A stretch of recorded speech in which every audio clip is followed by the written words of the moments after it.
10 anos sem Benito Barros, o nosso patrão da educação municipal de Macau, grande poeta, escritor, professor, amigo. Este ano vamos fazer diferente, o Dia da Cultura. E os amigos é quem vai falar sobre Benito. E eu quero dizer que nesses tempos estranhos, em plena Páscoa, ressurreição, reflexão, estamos tendo aqui um movimento de solidariedade, as pessoas de mãos unidas, com medo dessa epidemia, dessa pandemia.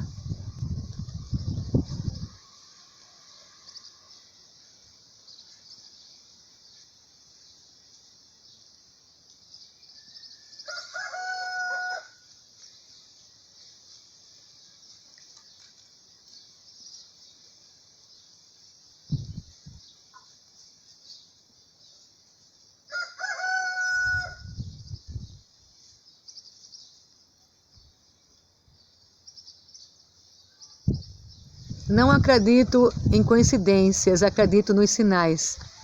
E eu tenho certeza que nesses tempos estranhos, ele veio para dizer: vamos amar mais o ser humano, vamos deixar de lado o egoísmo, os poderes, né?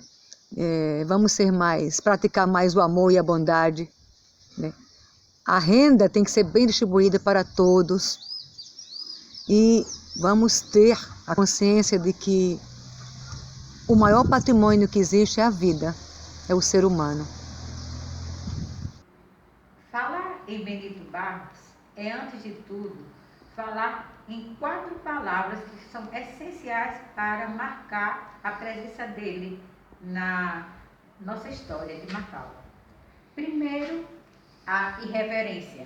Muito engraçado, muito engraçado, porque as pessoas não entendiam que aquela irreverência era um pedido de justiça, um pedido de abaixo os preconceitos. A outra palavra que realmente significa muito para mim era a paixão de Benito pela literatura, pela arte, pela educação. Outra palavra que me faz lembrar muito Benito é solidariedade, uma coisa que hoje nós estamos vivenciando por forças maiores, mas que ele já tinha aquilo como parte de sua personalidade. A outra palavra era amizade. Sabia cultivar a amizade e sabia fazer com que aquela amizade fosse regada a cada momento da sua existência. E em 2 momentos tenho 2 coisas, duas lembranças bastante interessantes e até engraçadas.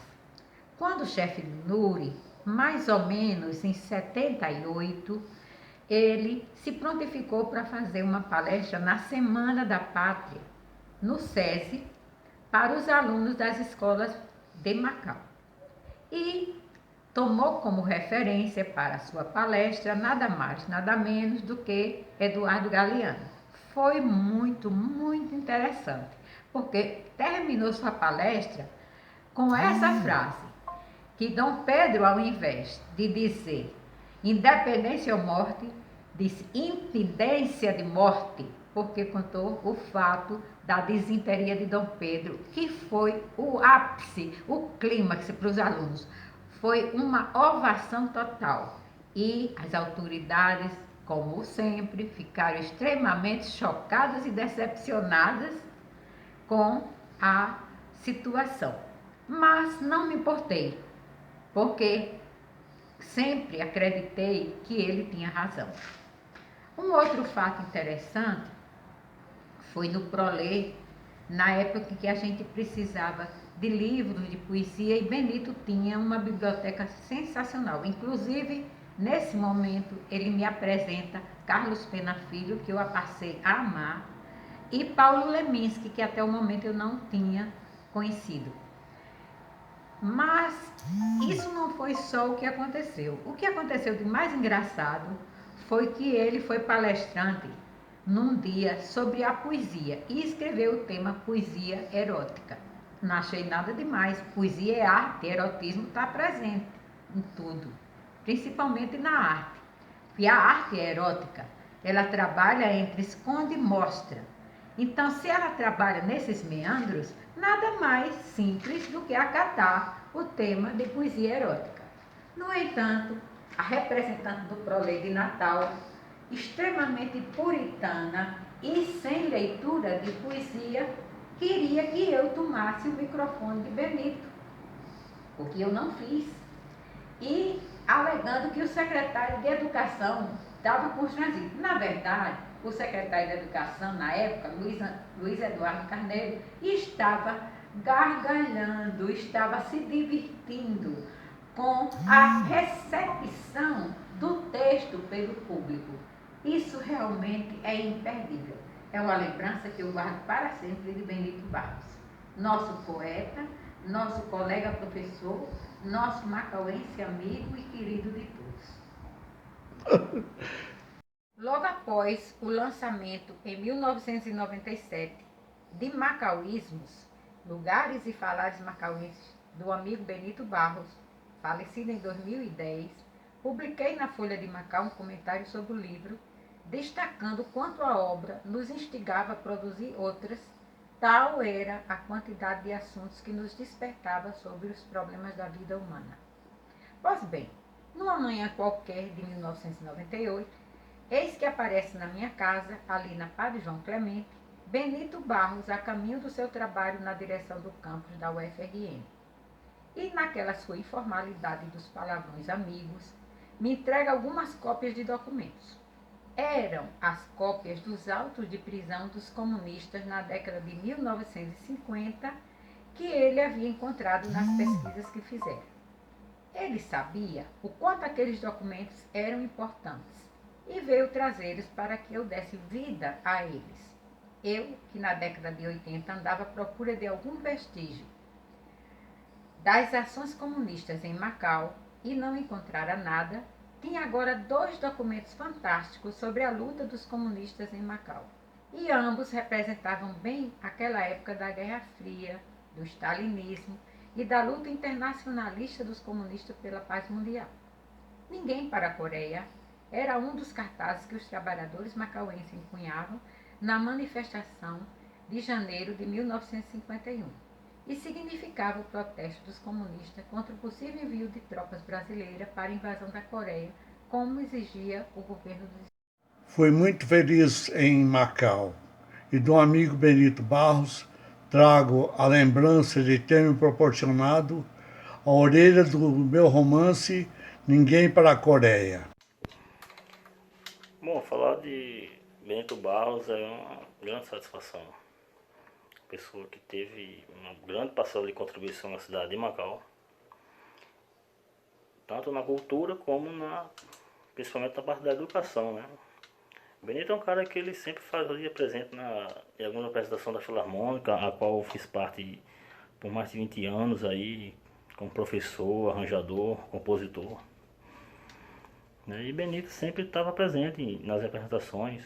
Me lembro que uma vez, no dia 9 de setembro, ali, perto da sua residência, ali, que ficava perto do Lazer, que era o trajeto das escolas, das bandas e tal, ele me convidou a entrar na casa dele para mostrar um saxofone bastante antigo lá. Eu acho que aquele saxofone tinha por volta aí de uns 50 anos, né? E me contou a história do saxofone e tal, que fazia parte desde a época do bloco carnavalesco do Passo da Ema. E contou algumas histórias, estava bem interessante. E Benito, ele também fazia parte de algumas pessoas da Filarmônica também, em exposições, tal. Ele sempre fazia parte também dos festejos Nacional da Conceição, né? Gostava bastante do hino, tá? Eu quero tocar até um trecho aqui, né, em homenagem.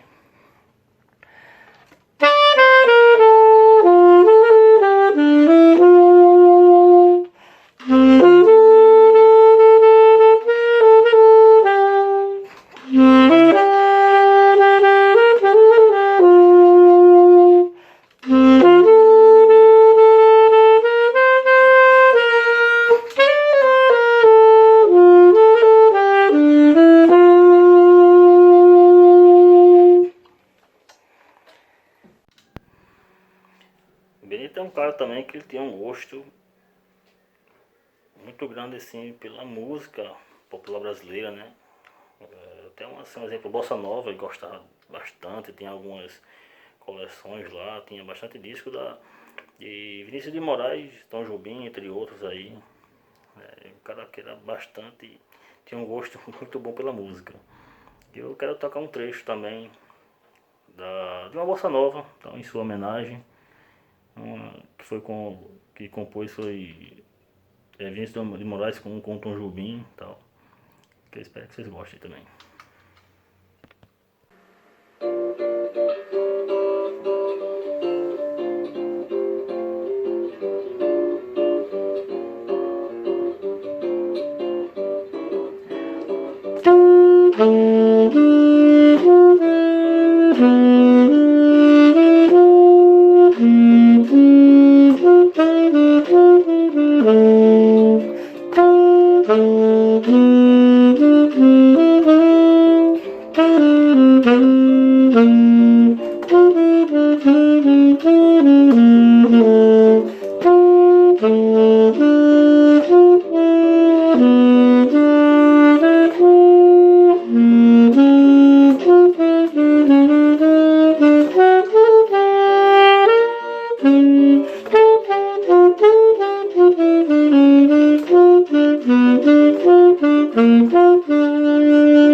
Muito obrigado, até pelo convite de participar